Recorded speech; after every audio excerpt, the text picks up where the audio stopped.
All right, welcome back everyone. Time for our last panel of the day called Adaptation and Mitigation at Home, Domestic Operations and Disaster Relief. I want to start off by thanking General Bilton, who is currently here with us even though it's 5 a.m. in Australia, so that's really taking one for the team here.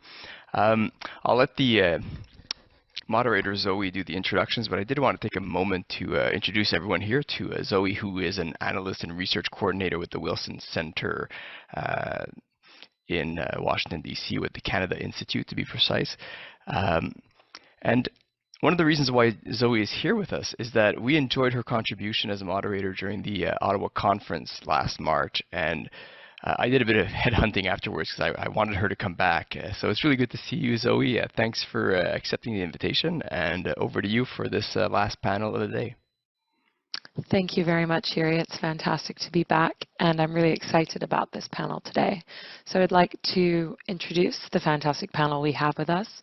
I will start with Rosa Marina Flores Cruz, who is an Afro-Indigenous environmental activist and researcher from the state of Oaxaca, Mexico.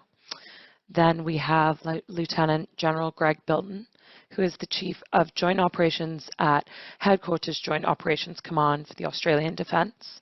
We also have Major General Bill Seymour, who is the Deputy Commander of the Canadian Joint Operations Command of the Canadian Armed Forces. We have Conrad Sauvé with us as our final panelist, who is the President and CEO of the Canadian Red Cross.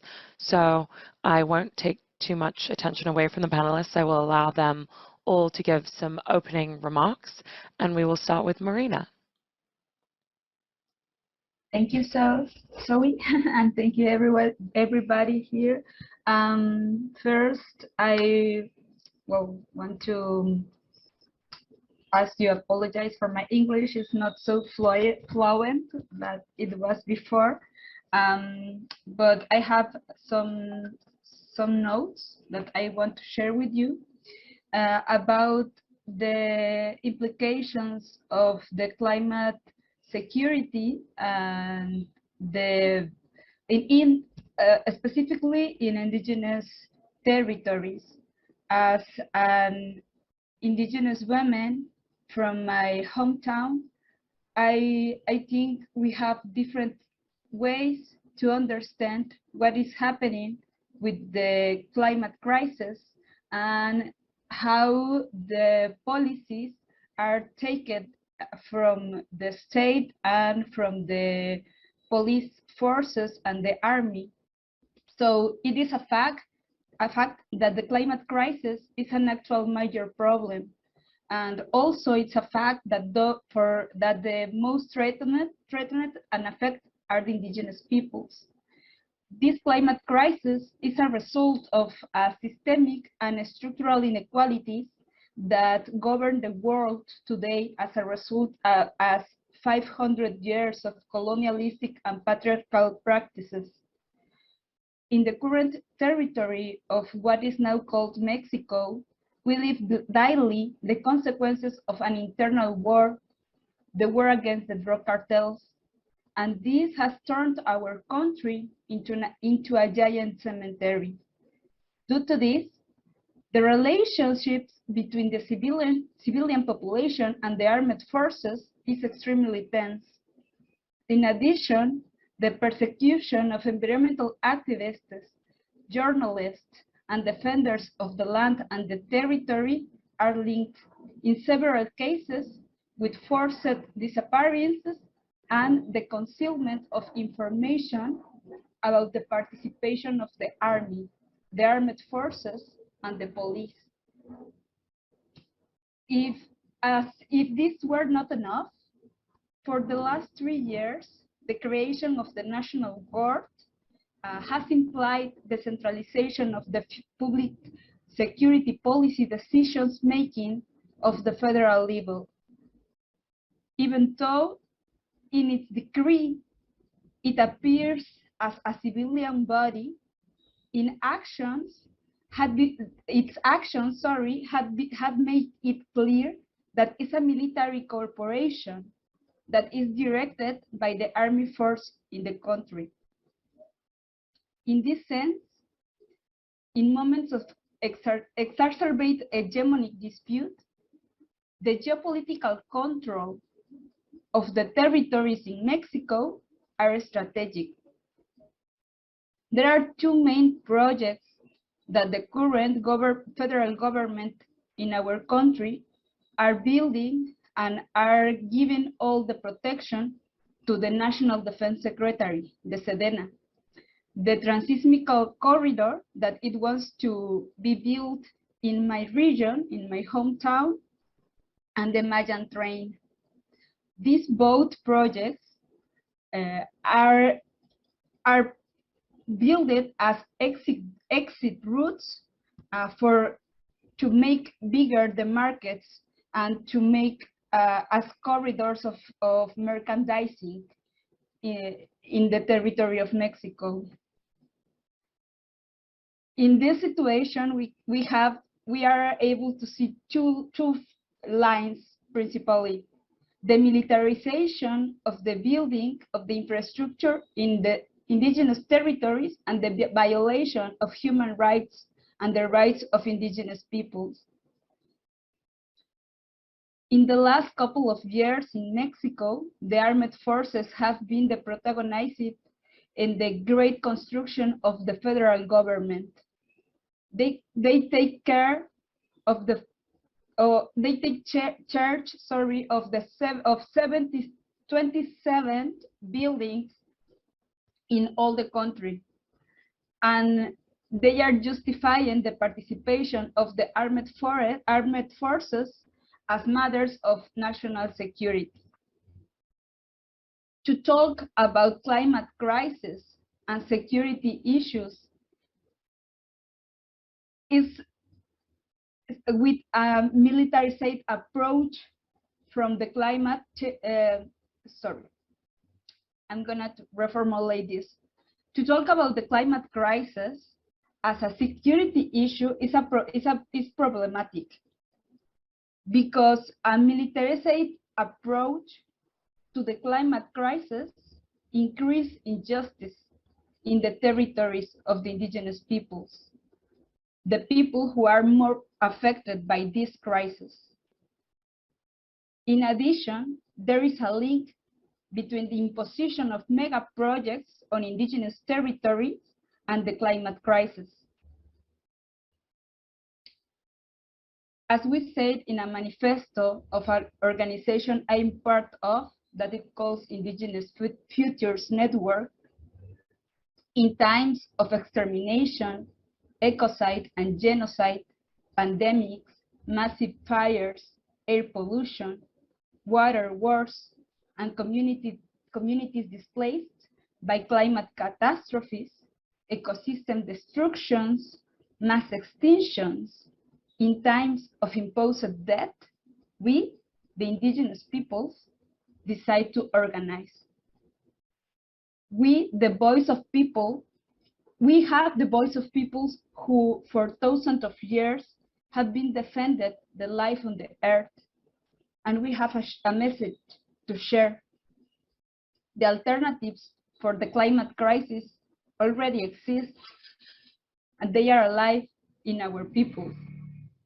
As indigenous peoples, we protect and preserve linguistic, cultural, and spiritual diversity, and 80% of the remaining biodiversity of the planet is in our territories. In our territories, in practice of respect and reciprocity with the Mother Earth, we remain the beating pulse of futures, but they are exterminating us. To face the direct impacts of the climate crisis, it is necessary to guarantee the respect to the autonomy and the self-determination of the indigenous peoples, not installing armed forces, barracks in our territories, not militarization to protect large infrastructure projects that were not asked by our people. Just to finish, to say that the the defense of the land and defense of the territory, we say that is the first line of fight against the climate crisis. So the indigenous people, we are here to say that we just need to let us live, not imposing us decisions about how we need to manage our territories, because we have been doing this for centuries, and we are going to be doing this for more time in the future. Thank you. Thank you very much, Marina. We will go to General Bilton next. Good afternoon, Zoe, my fellow panelists and the audience. Firstly, thank you to the Conference of Defence Associations for the opportunity to speak today. It is actually quite timely to have a discussion around this subject, given Australia, in particularly the last 3 years, has almost had to constantly employ military forces to support both domestic and international responses to disasters, both in the Southwest Pacific and in the Australian continent. So I am looking forward very much to hearing the views of my fellow panelists, and it's always excellent to see my good friend Bill Seymour. As I think anyone in this audience would expect, we have a very close relationship between the Canadian Joint Operations Command and my own command here in Australia on many security-related issues. I guess you'd like me to go, Zoe, into my broader comments rather than just introductory comments. Yeah. So firstly, I think it's important to provide some context around what the Australian military does in time of natural disasters. We are not, I repeat, not the lead agency. The responses to natural disasters are led by state authorities, and the federal government provides support to those state authorities when the states request that support. So our job as a military is to actually support those states when the federal government agrees to provide that support. The state government is reliant on a range of emergency services capabilities that include police, fire services. These are professional standing organisations.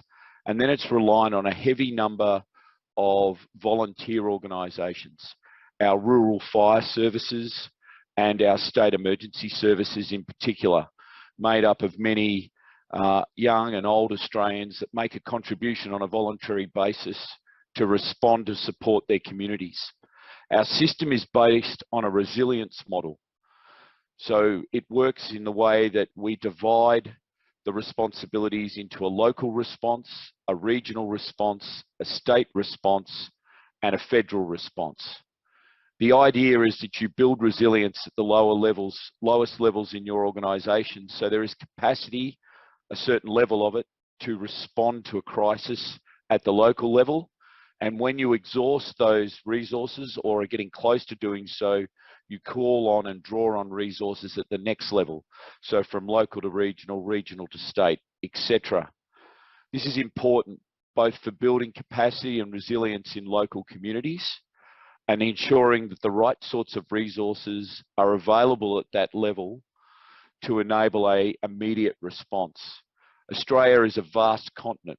The Southwest Pacific is a vast area of islands, and it does require an ability to respond rapidly at the point where the natural disaster has actually occurred. So the model is very much structured to be able to do that sort of rapid response.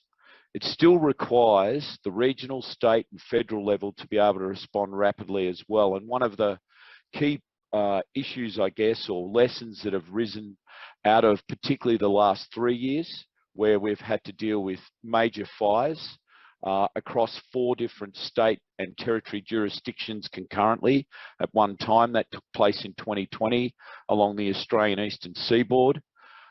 We've also had to deal with volcano eruptions in Tonga and with cyclones that have hit Fiji in the same period of time. And then on top of that, in Australia, throughout the course of the start of this year, major flooding between Queensland and northern New South Wales and into Sydney.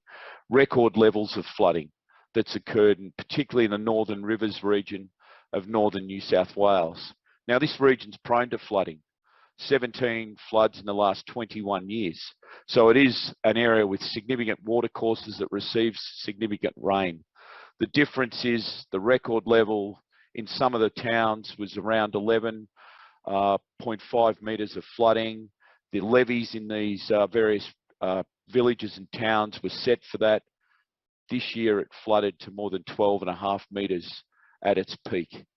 So we see a much more significant level of flooding, which has the impacts, the obvious impacts of devastation that occurs in low-lying areas, particularly impacting areas which tend to be lived in by people from lower socioeconomic or living in lower socioeconomic circumstances.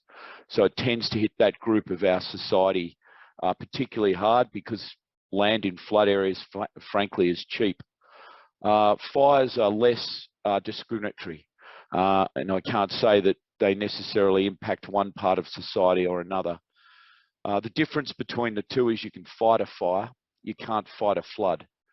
And once the flood levels reach a certain level, there's little you can do to stop it, and you have to wait for the waters to recede before you can actually take action to help clean up. And this is where defence can help the best. We don't fight fires.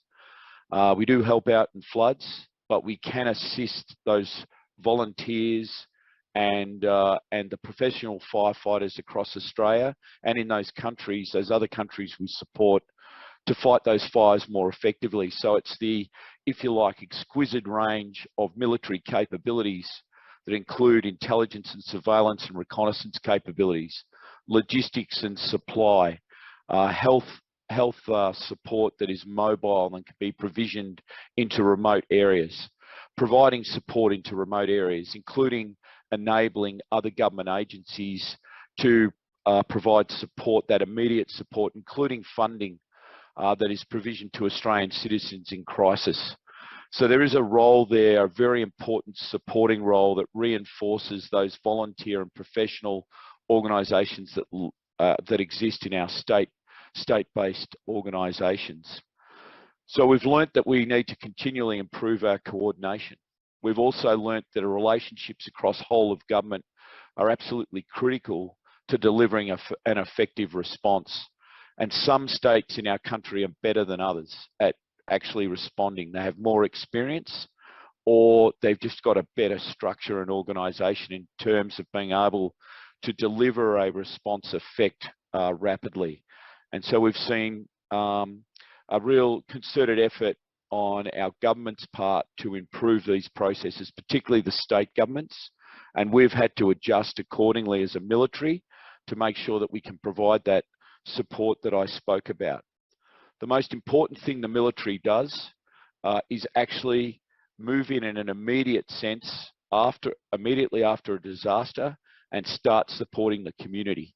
This is when a community is at its lowest ebb, when people have been devastated, either lost their homes or through flood or fire or other natural actions. And it's our opportunity to really assist our community, and our soldiers, sailors and aviators from across the Australian Defence Force do this work willingly and do it in a way that they know is important to supporting their country and the people that are suffering as a consequence of those natural disasters. And this is the same with our foreign partners. It is really important to build a level of assurance that our population is going to be helped and supported in the time of deepest crisis. The challenge we have is the expectations for the Australian Defence Force beyond providing immediate response. And we do divide the response into an immediate emergency response and then a recovery period, which can take much longer, particularly if you're having to rebuild homes, rebuild infrastructure. This takes much longer periods of time. And the Australian Defence Force is built and designed to actually fight wars, not to necessarily do recovery work for long protracted periods of time. So getting the balance right between employing a military force as an emergency element for a short period of time, weeks, maybe a month or so at most, and then transitioning to recovery needs to be thought about at the very start of the response, so that there's a continuum between that emergency response, lifting people out of that immediate crisis, and then helping them move through a process of recovery to return back to normal life. And that, in some cases, I know in the case of the floods in northern New South Wales, may take up to 2 years before people can return back to normalcy. So there's a constant need to review the way we do that, understand how we plan across a large number of government agencies, clear authorities across those agencies, and then a clear place for defence to plug into to be able to provide the sorts of support that I've described. Now, all of this we're being asked to do in a time when our strategic circumstances are far less certain and authoritarian regimes are behaving in a way that is creating security challenges for militaries across the world. And so I have that demand to deal with as a constant, and then what, unfortunately, as a result of climate change, a more constant demand as well on our organisations to be able to respond to natural disasters.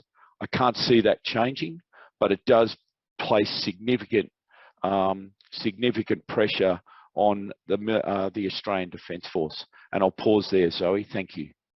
Thank you, General Bilton. We will go to General Seymour next. Hey, thanks very much, Zoe, and fellow panelists. I also look forward to the discussion, and I'm delighted to be a part of the summit here today. I've been here at CJOC for 6 years, and so I've lived through a number of the things that I'll talk about in painting a picture of what climate change has meant for us in terms of response and how we might think about doing better in the future. General Bilton's description was frankly near textbook, and a lot of the same structures, approaches, and things are similar to how we do business here in Canada, with a couple of differences. I'd suggest, and we maybe want to explore those in the discussion. Let me just sort of paint a picture of where we've been and what we've been seeing over the past while, and comment perhaps on how we might think through doing better in the future. And the environment that we face, again, similar to Australia, but very different from the challenging environment described by Rosa. In terms of what we've been doing, over the past 30 or so years, the Canadian Forces has provided support to Canadian society, and we've deployed to 42 natural disasters on what we call Operation Lentus. And between 1990 and 2010, the Canadian Forces conducted 8 such operations. So in 20 years, we averaged about 1 operation every other year. And for the next 10 years, between 2010 and 2020, the Canadian Forces conducted 26 operations, so an average of a little more than 2.5 of those operations per year. In this last year, in 2021, we conducted 8 operations, where the CAF assisted firefighting efforts in British Columbia and Manitoba. We addressed flooding in 2 of the 3 territories, as well as in British Columbia. And it was the first time, and I'm a trained air navigator, I'd heard of the phenomenon called an atmospheric river, and in Newfoundland as well. And we also provided fresh drinking water in Nunavut. Several of these operations took place concurrently with maintaining our broader defense and security commitments and responding to no-notice international emergencies, such as the Afghan evacuation last August. And so it's clear in Australia and here in Canada, and obviously in Mexico too, that demand's growing, and some of these follow a somewhat predictable trend, and others are catching us by surprise, which in our pre-discussion, Conrad mentioned, is that it's not falling within that traditional season of events. And so climate change is increasing the demand for the Canadian Forces to conduct domestic operations, or DOMOPs, and if this trend continues, we'll likely see more, particularly in more remote areas like the Arctic, and I'll talk a little bit about that. And in fact, last year was the first time that there was an Operation Lentus conducted in the territories, and we did one in each of the 3 territories last year. And so these disasters are of particular concern in remote areas, and like Australia, it's a vast country, and where there's fewer federal resources and fewer commercial solutions available to help Canadians. All of this has imposed some pressure on the Canadian Forces at a time when COVID has impacted our current strength due to shortfalls in recruiting and in training, as well as a broader demand internationally. The additional domestic operations deployments have and will impact our ability to do essential training, as what we call force generation, to respond to tasks that the CAF must be prepared for. So operations in Canada as well as outside of Canada that we're capable of doing. And as you're seeing from the news with the invasion of Ukraine in particular, I believe the world's becoming a more dangerous place, which means those specialized skills will be increasing in demand for the Canadian Forces going forward. Filling sandbags or moving firefighters one part of Canada to another, it doesn't directly help prepare for warfighting, but like our Australian colleagues, whenever we get called upon this, every single member of the Canadian Forces is proud to be serving their country and Canadians in that way. And in so many ways, while our conventional capabilities may have the capacity to provide domestic operations support, they do so at a cost of maintaining our current competencies and those generated for use in the future. So our personnel and equipment are in effect a sunk cost for the government, and so it's an attractive proposition on the surface as a cost-effective means to respond to domestic emergencies. But that challenge in terms of readiness that it induces and the impact on the Canadian Forces, I think, need to be assessed and understood every time we call upon the Canadian Forces to do it. And these operations also impose a workforce management problem on the strategic and operational staffs, as they're limited in their capacity and reduce their capacity to work on other operational defense and security tasks, both domestically and internationally. And so that these domestic operations place a high demand on some of our scarcest resources, and particularly our air assets, but also on our serving member. And again, in our pre-discussion, I talked about the notion that the CAF, which is designed as a force of last resort, being employed more recently as a force of first resort. And it's true that we will always respond when tasked. But in many cases, I believe the work we do in domestic operations can be achieved by other resources. And so we aren't always the most efficient tool for the job. It doesn't take a highly skilled soldier to assist in firefighting or filling sandbags, and it doesn't take a combat-capable helicopter with a full suite of defensive countermeasures capable of flying in the mountains wearing night vision goggles to move fire hoses from one part of the province to another. And so the real cost of Canadian Forces assets are generally an order of magnitude higher than those capable of doing domestic operations tasks provided by industry. And I think, for example, in British Columbia, where the BC Wildfire Service has access to more contracted aircraft than the Canadian Forces has in total numbers of aircraft. And the crews that do this for them year in and year out are highly proficient and accustomed to doing this work. And our soldiers aren't trained as rapid fire attack teams, but rather receive limited firefighting training in order to free up skilled firefighters to do their job. And importantly, other organizations such as the Canadian Interagency Forest Fire Center will coordinate the movement of firefighters and resources both domestically and internationally. We're but one part of the broader solution. And that these efforts demonstrably play a more significant, though less noticeable and less publicized role than the Canadian Forces during wildfire season. It's like the SAR call-outs. People think of the big yellow helicopter, but there's actually a system behind it that's supporting each one of those events. So we're seeing more of the Canadian Forces as a force of first choice rather than the force's last resort, and I'd suggest that that's indicative of a number of things, but including governments from municipal to federal levels having insufficient resources to deal with large-scale climate emergencies. And I think it's been particularly true over the past couple of years as we've all sort of struggled with COVID, which makes it more difficult to marshal community volunteers or move resources around the country based on different provincial rules about how we can move. I think it's also likely that the Canadian Forces have been victims of our own success. And the more often the Canadian Forces is seen supporting provinces, as highlighted in the media, the more likely that other provinces and territories sees the Canadian Forces as a usable resort and increase the request for assistance. And to take that thinking one step further, it's not just that provinces and territories sees this as a usable resource, but the public has come to expect that the Canadian Forces will show up as a sign that their disaster is really important. Regardless of whether the CAF are actually required to deal with it, the CAF's presence is starting to provide a validation of the seriousness of the problem.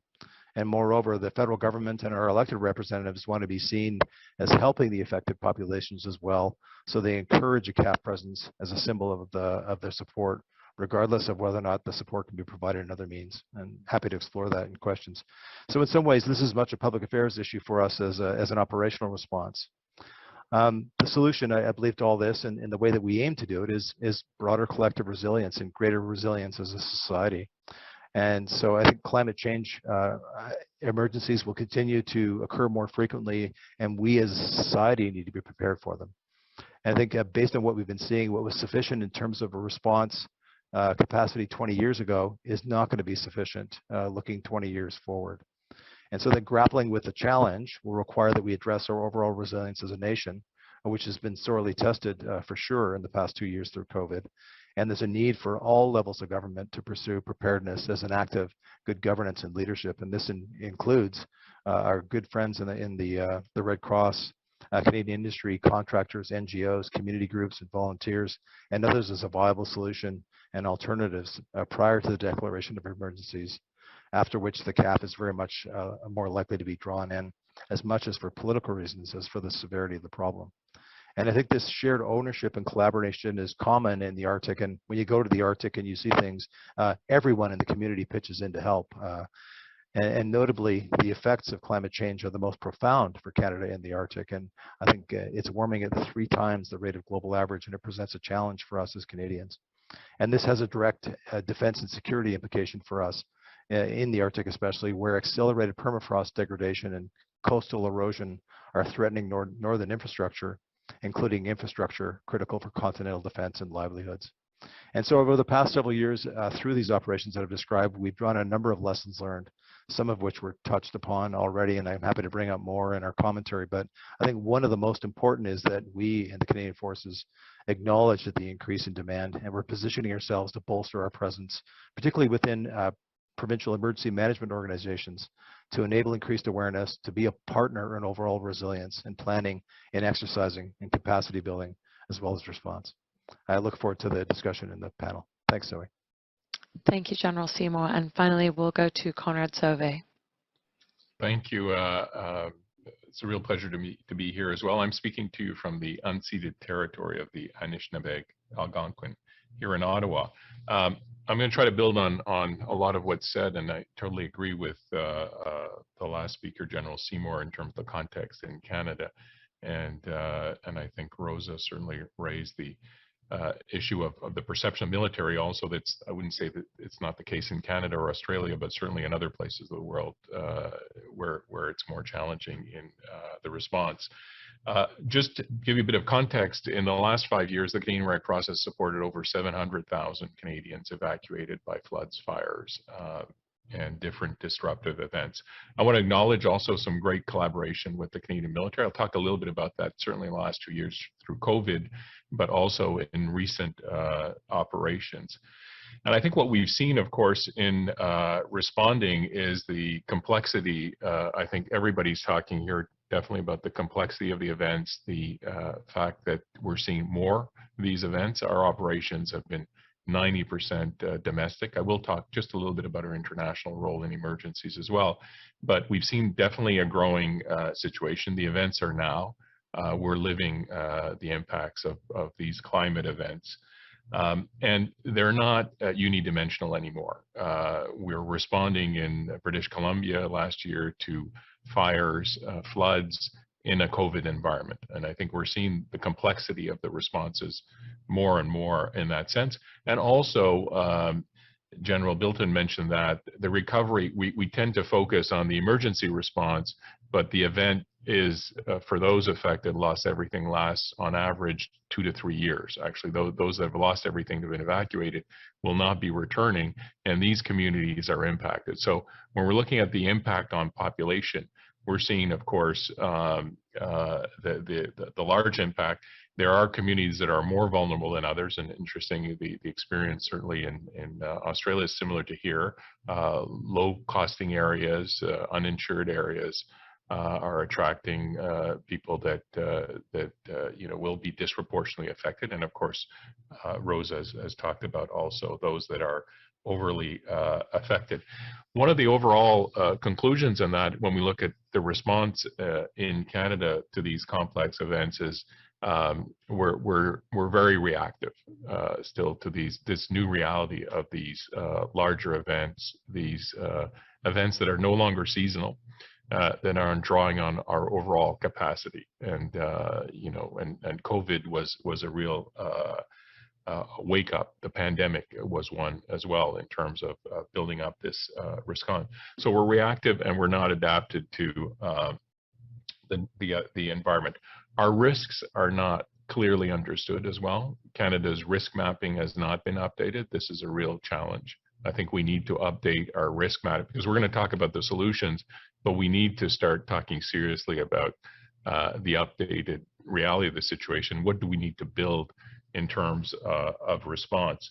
And I think both generals talked about, of course, the strain on the military. And I really appreciate General Seymour in terms of the military is a tool, an important tool in the toolbox, but often it's taken as the only tool.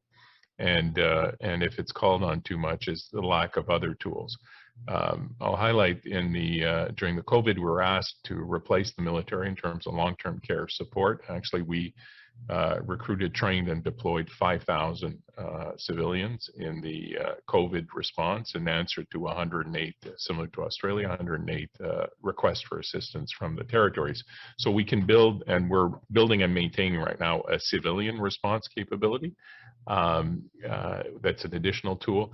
But when we go into resilience and working with the community, again, understanding the risks, we've did some interesting work with Waterloo University, among other places, looking at high-risk communities. Canadians do not understand their risk, are unprepared when we talk about resilience. So going door to door in some cases with volunteers and making sure that people understand their risks, are prepared. So from preparation at the community level, but all this requires a conversation about what are the times we're living in, what are the risks, and again, what are the different tools in the toolboxes. And again, General Seymour, rightfully, I think we've come to associate deploying the military as the solution to everything, but not understanding what the needs are exactly. In the fires in Manitoba, wherever responsibility for evacuations during the summer, we have chartered 280 small flights to manage that. And I think we can come to a better place after that in terms of where we need the military expertise in what situation. And I'd like to say also, unfortunately, we're not looking at the bigger disaster and how we work together. There's a tendency of dealing with the event as it occurs and trying to set up the structure the day after it occurs. And there's a number of costs to this in all aspects. And we could go into the larger context of insurance, of financial assistance. On average, even the fully insured Canadians are out of pocket $60,000 from the ones we followed in these events. So we're unprepared for mass catastrophic. We're unprepared for the volume. And we're not looking at the right tools. That said, once we do that, once we work with local communities, once we build resilience, we can better respond and have a better understanding. I think General Bilton was talking about that, as well as the capacities. What are the exceptional capacities of the military that can bring in? And I've done a number of international operations as well, the logistical capacity, the telecoms, mobile capacity. These are all higher levels that could support civilian response. I think what Rosa highlighted, of course, is on the international side of responding, military is not always welcome or always well perceived in different contexts, and civilian response is better. We have an expertise of deployment of medical, we have mobile field hospitals and so on. And again, if I look at one of the recent responses, regardless of the acceptance or not, we deployed in support of Asia Pacific, Philippines. We deployed a field hospital. Within a month, there were 420 babies born in that field hospital. So it's a big pediatric ward when you deploy in an international context, of course, of civilian response. Basically, it's mother-child mainly and public health. So it's looking at the right tools. But again, I'm coming back to understanding the context and a bit of a wake-up call that this is a new reality in terms of the size and scale and compounded impact of these effects. And I think everybody's feeling the same situation. We're stretched, and this requires a buildup of our standing capacity and so on. I want to end with also, we've talked about people, supplies, and the other part is going to be the importance of technology as well in supporting people, both financially, navigating through systems, and so on and so forth. That will play an important part. So I want to lend it there. Again, there's a number of solutions. And again, as General Seymour mentioned, I think we need to look at the other tools in the toolbox And we do need to sit down collectively, certainly in Canada, and look at the mass catastrophic scenarios and make sure we're not trying to find our phone numbers the day after in how we're going to respond, but how do we prepare and recognize that these are the realities we're living in at this moment. Thank you. Thank you all for your opening remarks. A lot to get started with. I will begin just by going back to the recurring theme in both what General Bilton and General Seymour commented on, in how your forces assume the de facto responsibility of being first responders as well as during the recovery period, which is obviously not sustainable in every disaster. Beyond resources, which obviously is the #1 thing that is lacking, what else is lacking in first response mechanisms, and what needs to change to decrease this reliance? Zoe, I can go first if you're happy. It really is that investment at the local level that we're finding, and a reliance on volunteers in the main. So when you look at each of the states has a state emergency service, predominantly volunteer, and then you've got your emergency services, the local fire brigade, the police, those sorts of groups as well. What we're finding in Australia is volunteerism is struggling to achieve the levels and numbers that are required to sustain it, and then having the right mix and capacity of capabilities, because the scale of the disasters tend to be larger than they have been in the past. So state governments and the federal government are now having to review very closely what capabilities and what resources are pushed forward into those local jurisdictions, and equally at the regional jurisdiction. It's really important that this is done to build the resilience that's required in the community. And it helps us immensely as kind of the next level of response if there is an effective response at the local level. The other thing I'd say to you is demarcating between the actual emergency response and recovery. I know I made this point in my opening remarks, but it's really important right from the beginning that you're making decisions that are in the context of the recovery. So even though you're doing an emergency response, you'll make decisions about how you're responding, what you'll respond with. That impacts what you're likely to have to do in recovery, and getting that planning and that concept in people's minds at different levels of government is actually quite challenging. And then setting aside the resources to be able to do that effectively, so there's a continuum in terms of the response, is equally important. And most of the states in Australia have now created standing recovery agencies. And this has been a very important step in, probably the first one was in 2011 at a flood in Brisbane, but we've seen this investment, and therefore we've got an agency whose sole job in each state is to actually plan for recovery. And so plugging into those is vitally important, but we have a real challenge with getting enough volunteers, and most of our volunteers are becoming older. It tends to be the part of the community that volunteers in significant numbers. We need more young people, and finding time in very busy lives, where in families where both partners work, makes it equally challenging. So it's something we're going to have to think about. Maybe parts of the system will have to professionalise and pay people to have a core capability in place. I'll leave it there. I can jump in and add to that, and I'm sure Conrad will want to do the same thing, but I'd offer one thing. We see this both domestically and internationally, the speed of trust, the power of relationships amongst folks. So where the authorities aren't clear, the legislative things aren't clear, even the nature of the response building into the recovery, how you do things aren't clear, but then that collaboration, the integration of people with different perspectives and able to plan together and see problems from multidisciplinary sorts of approaches, and then having confidence in the group. I've run tabletop exercises here in the National Capital Region where it's very difficult to get decision makers together and do this kind of thing but at every turn after it's over, you go, my gosh, how great to speak to my colleague in this department and then knowing afterwards that I get to call them should there be an emergency, that is, I think, of huge value. The second piece I'd add is that we have this approach to thinking, especially in the international sphere, of no regrets, a no regrets response. No one will ever hold me accountable for responding too quickly. And so being willing to take risk in a situation where we're going to act in favor of the situation, that's lacking in a lot of spheres in our government. And I think we need to be thinking that way. Those two things I think would help. If I may, on that, I think what's been mentioned both sides, I think the predictability and definitely the discussion in terms of Australia, where we've built a civilian reserve coming out of COVID, which has a standing reserve capacity, because I think it's the predictability of the deployment. And this is where, when there's a lack of that, then we call in the military, because it's always predictable. I mean, it'll do what it's told, right? The military.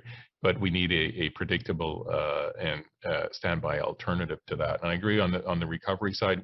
One of the biggest stressors we haven't talked about is traumatic stress that people are living through these events of losing everything. And we know the journey they're going to go through. We need to take charge of them immediately after that.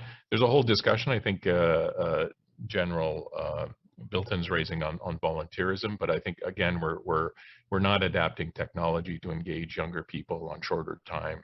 People don't want to volunteer their lifetime to organizations, but they'll definitely want to contribute. But we need to build the tools to engage that, mobilize that, harness that in these situations. And it's a different mindset that we need to address. But, you know, we saw it again during the COVID period. Canadians wanted to volunteer, but you need to build these things beforehand. And I'll finish a little bit with, again, what General Seymour has seen. What we've seen with a lot of the tabletop exercises, or a lot of the authorities, is we have a group that does the exercise, and 3 years later, when the event happens, there's nobody who's left in their existing positions, and they have not maintained that. And the military is better at that, definitely. But I think from the provincial perspectives, how do we maintain the readiness and, you know, the response capability? A heightened number of professionalization to deal with it, definitely. But we need to get back to creating a space. And you know, we were asked recently, you know, about our agility in deployment. We wish we weren't building on the tarmac every time in the last couple of years, because that's been the situation. We have not been able to exercise anything. It's just been response. So I think we need to catch up again with the risk, catch up with the planning, and also start thinking seriously in Canada about a real major mass catastrophic event of which we're not you know, immune to. Thank you. I'd like to shift to talking about the communities being affected, because obviously that was something that Marina touched upon, particularly First Nations and Indigenous peoples, who are not only facing the direct impact of these events, but also combined with the inequalities in resources, loss of land, marginalization, these issues they're already facing. How can these communities be best served and protected, especially given deep-rooted colonial histories, as Marina mentioned? How can trust be built to allow the military to help, but also balance that fine line of the relationship? Marina, we could start with you if you'd like. Well, I think it's a really complex question, because in first place, the Indigenous communities doesn't need to be protected. This is like a vision, a colonialistic vision, that sees the community, the Indigenous peoples, as childs, as people who need the protection from others. So I think that's a first step and a first line, how we are understanding the potential and the capacity, the self-capacity of the Indigenous communities as communities that are able to take decisions, and to take decisions about their lands, about their territories, and about how they deal with the things that are happening. Not as actors that need somebody else to help them to do something. the things I think that's why the self-determination and the autonomy is like, it must be a key to talk about how we see and how we want to work with indigenous communities and with other communities that are also in vulnerable situations. Stop to looking at them as people who need to be protected, and more like looking them as people who have who needs to be given the tools to develop this self-determination. Maybe if I can add, I think one of the things that's touched here, first of all, it's about relationships and trust, and absolutely Rosa's mentioning the understanding of what's needed, and so we've had a number of very positive relationships over time with in supporting communities that have been evacuated. This has been a challenge, of course, because disproportionately affected in terms of the north of fires and floods, communities that need to be evacuated. Understanding that, I think one aspect that these events are recurring, and you can't move communities without their support infrastructures as well. You need to be engaged with them prior to these events as well.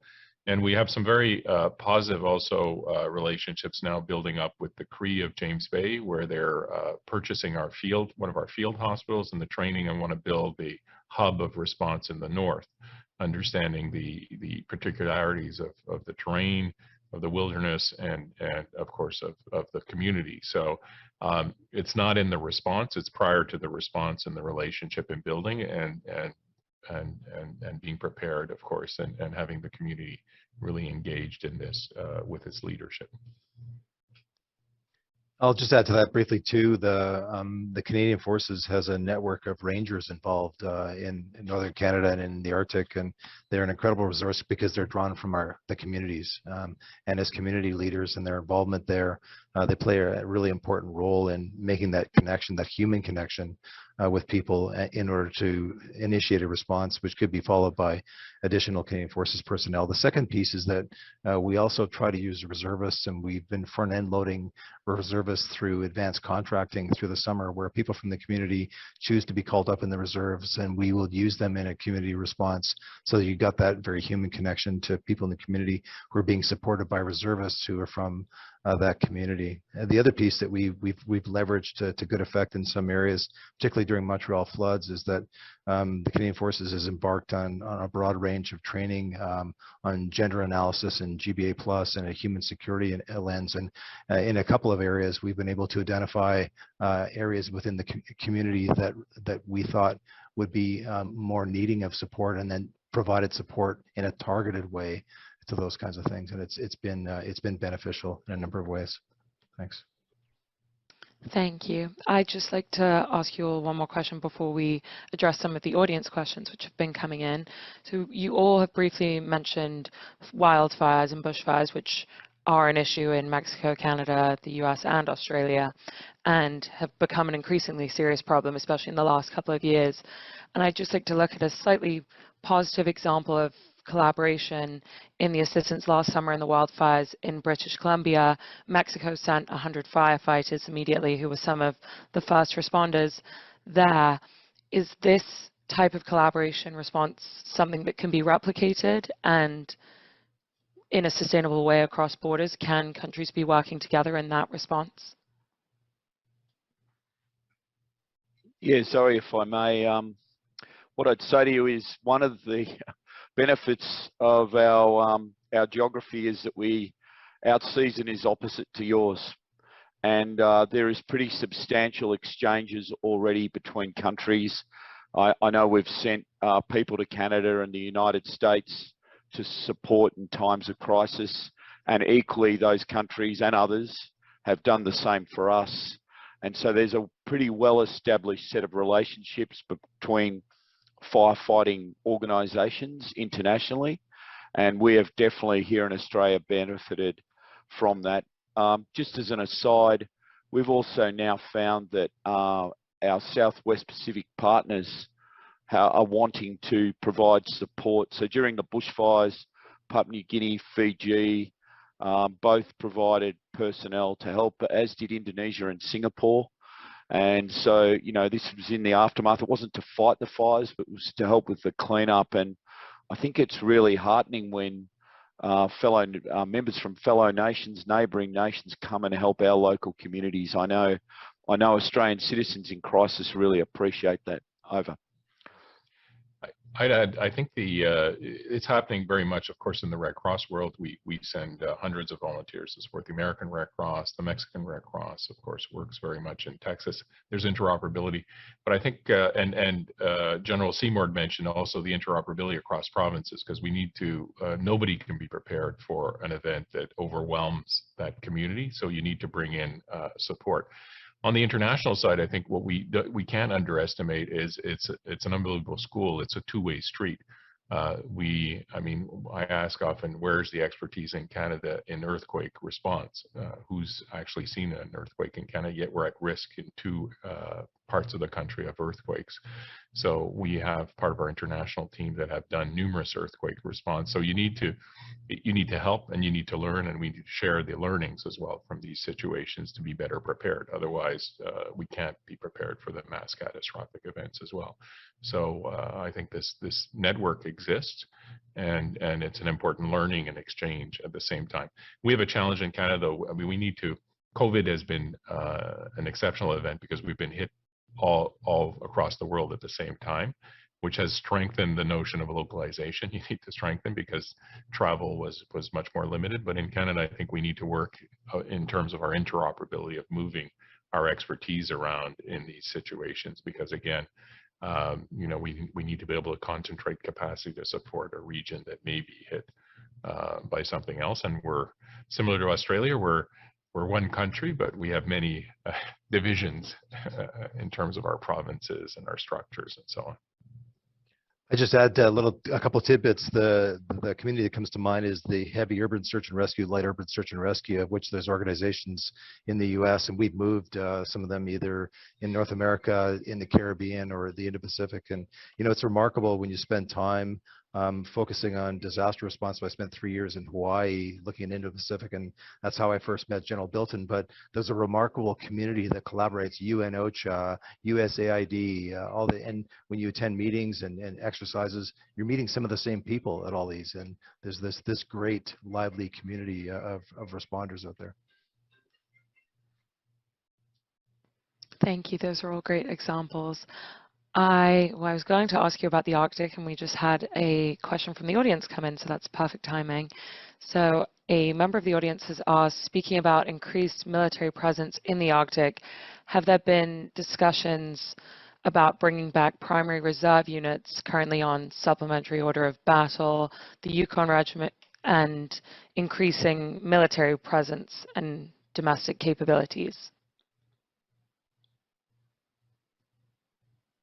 It's a great question, and thanks for the question. There's a wholesale review underway aimed at exploring how we can better capitalize on reserves in Canada. And I think it's been an issue for quite some time, but we're trying to think more innovatively about how reserves can play a role. And so at the same time, we look at increasing the number of rangers in the north, and these are the same people that the Coast Guard is doing the same thing and looking for similar community-based resources to enable it to respond more effectively in the Arctic. And to me, and I'm not involved directly with the chief of reserves, but it seems to me a much more viable option with increased military presence up north. And you've heard the minister in the past few days talk about those kinds of commitments, defense of North America, continental defense. I think we're going to see more of that for defense and security reasons. And then from the human angle, involving people who live and work and breathe the north, it makes sense to me that that would be something we pursue.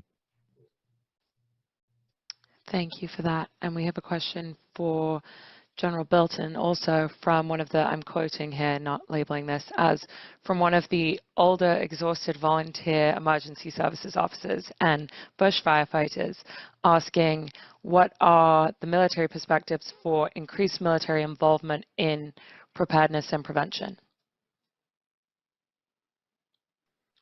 Firstly, for the questioner, thank you for what you do.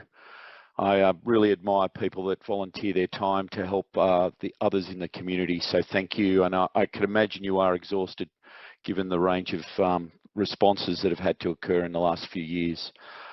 In terms of preparedness and readiness to assist, really for us, it's a better integrated exercises and training. We have to dedicate time. Now that's always balanced against the other things that militaries have to do and prepare for, but getting the right people, and it goes to what Conrad was saying, getting the right people at the table to do those exercises, the decision makers, and then equally getting a continuous or a presence of people that are going to be in position for longer periods of time participating in those events are important. Those relationships, and Bill touched on this, those relationships are an absolute imperative if you're going to respond rapidly and respond effectively. And so time invested in those exercises and building those relationships are really, frankly, fundamental. If you do those things, you will respond more effectively. Over. Thank you. We have about 5 minutes left, so I would like to ask you all, maybe beginning with Marina, to comment on what you think the biggest lessons learned have been, whether it's throughout the pandemic or in the last few years generally, and what you think needs to change as we face this continuing crisis. No pressure, loaded question. You like to make really big questions. Well, the pandemics, I think it shows us that we really need to reinforce our local strengths. And well, I don't know how it was in Australia or in Canada, but here in Mexico, the communities that were like a little bit better in the situation of the close of the ways and everything were the communities that were able to produce their own food and to produce their own tools, because they have it, the needs that they need to survive. And for a lot of people, people in the cities and in other places, it was like a reality that we need to rethink the way how we are having our relation with the most simple objects in our lives. And I think that's also something that if we think about the structural causes, the structural causes of the climate crisis, we can understand that this crisis is a result of a way of industrialization and a way of production that just wants to produce more and more in a massive way. So we need to understand that this situation as the pandemic is something that is going bigger and bigger. And if we don't rethink, and we are still just making like, I don't know if it's a word, but palliatives, like something that you just put in the outside part, you just putting like a bandit. That are not solutions, because the crisis is still going, and the minings are still working and are polluting, and the fossil fuel is not a thing that the politics and the state want to change or want to left, because it produces money. So this is going bigger and bigger, and the most affected people are the ones who doesn't have the alternatives to change their life, their way of life. So yeah, I think it's not to just think in solutions in a short time. We need to think what is happening in the ground and trying to change that. Thank you, Marina. General Bilton, if you'd like any closing words from you next. Yeah, thank you, Zoe. I'd just like to reinforce something that Marina said just earlier about the need to provide support that is coordinated through local leaders, community leaders. So it's vital that they get a say in what responses are provided and then what support is provided, because they know the needs of the communities. And by focusing at that level, when we do go into places to help, you do end up with a better outcome when it's properly coordinated by those local community leaders. In terms of COVID-19, it's been a significant problem for us, but equally we've had to continue our mission, and that's the full gambit, be it responding to natural disasters or conducting military operations.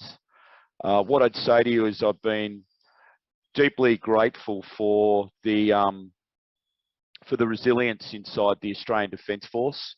So I have many people that have done 20 weeks or more of quarantine to be able to do their job.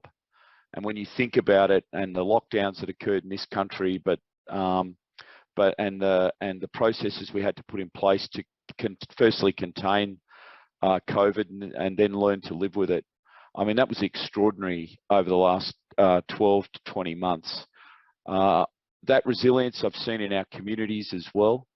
And then, of course, the vaccination of people has been critical in terms of enabling us to live with COVID and open back up and be able to engage more effectively, not just domestically, but internationally.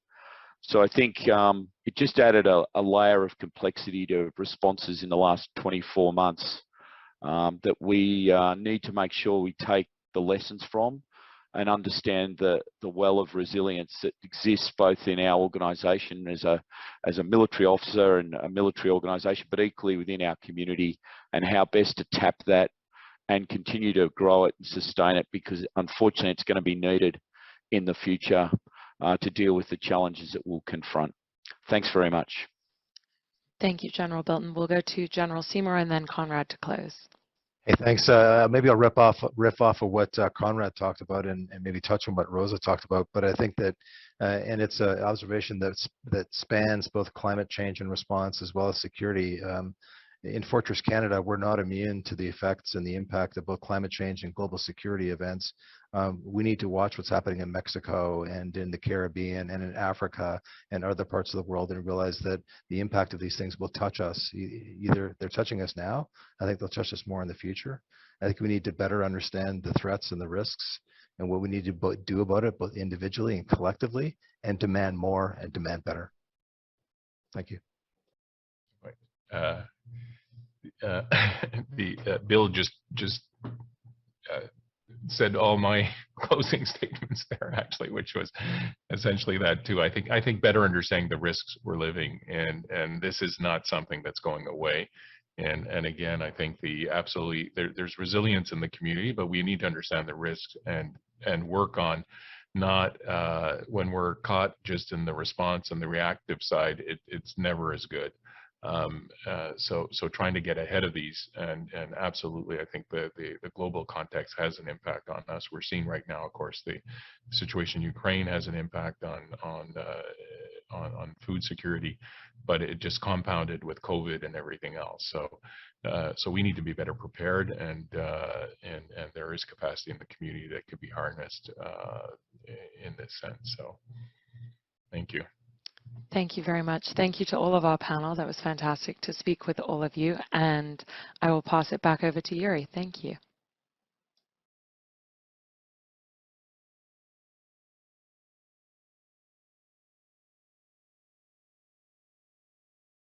Well, I had to do that at least once in the day. Come on, guys. Thank you so much, Zoe. Thank you for to our panelists for contributing to this final panel of the day.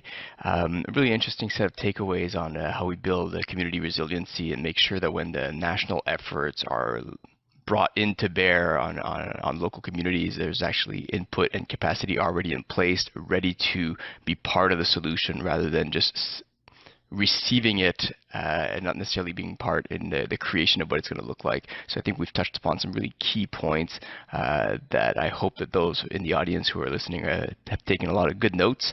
So thank you very much, Zoe, our panelists, and I will see all of our audience tomorrow morning at 8:30. Have a great evening.